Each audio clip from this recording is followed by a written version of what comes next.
Chúng tôi tạm gọi đường đua số 1 là phía bên khán đài và đường đua số 2 là phía bên bờ kè bên sông.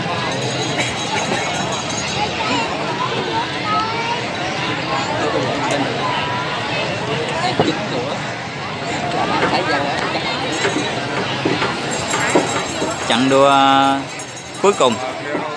Tôi nghĩ không tin không có tin liền.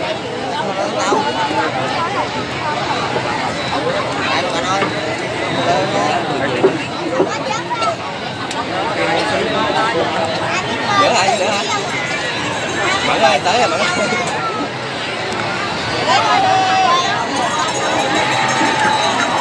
Tới rồi các bạn ơi, trên hầm có bán chuyến cấp cứu đây. Ơi.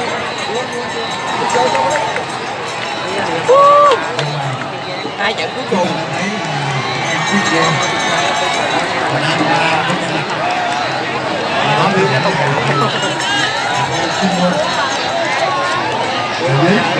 Trận 34 nữa bạn ơi, đừng thả tiền từ like nữa.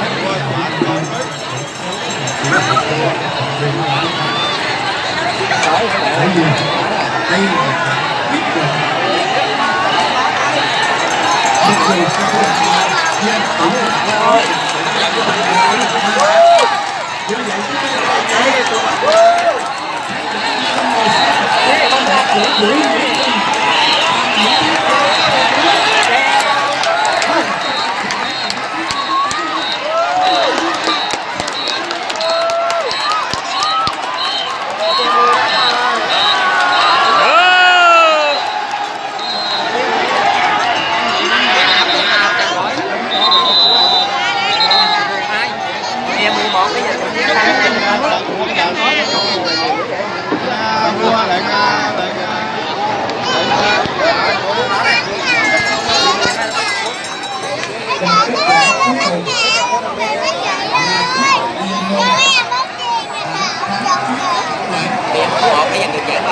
Đây là trận cuối cùng của mùa giải năm nay của hai chiếc kia, đó là chiếc điều 12 đây là đường đua số 2 và là của Nguyễn Dương.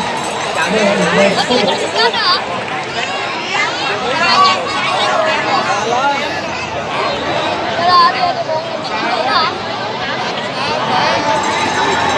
Có thể nói trận đấu này hai đội là trận đấu chúng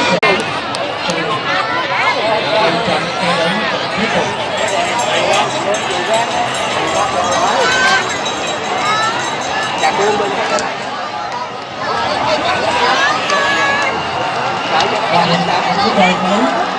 thấy là trận chung kết do những bạn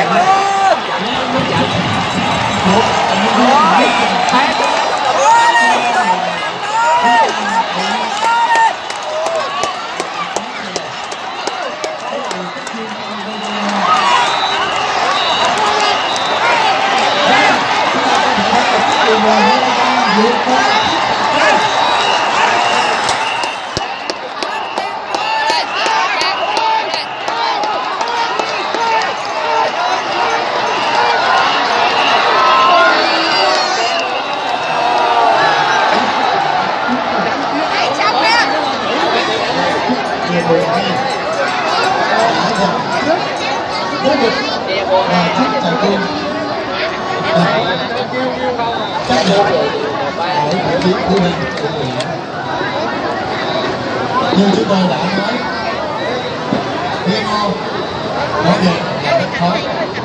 Chúng ta chỉ cần lao dốc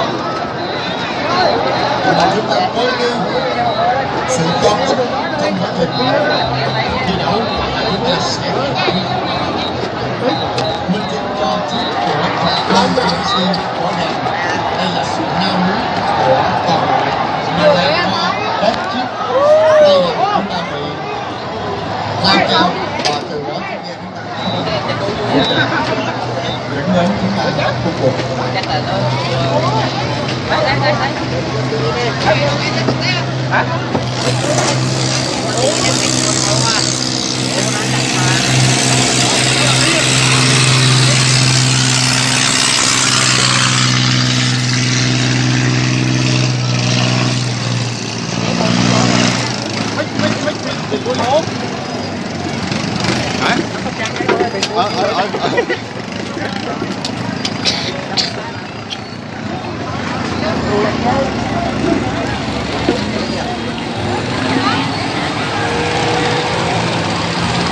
Rồi bye bye mọi người nha.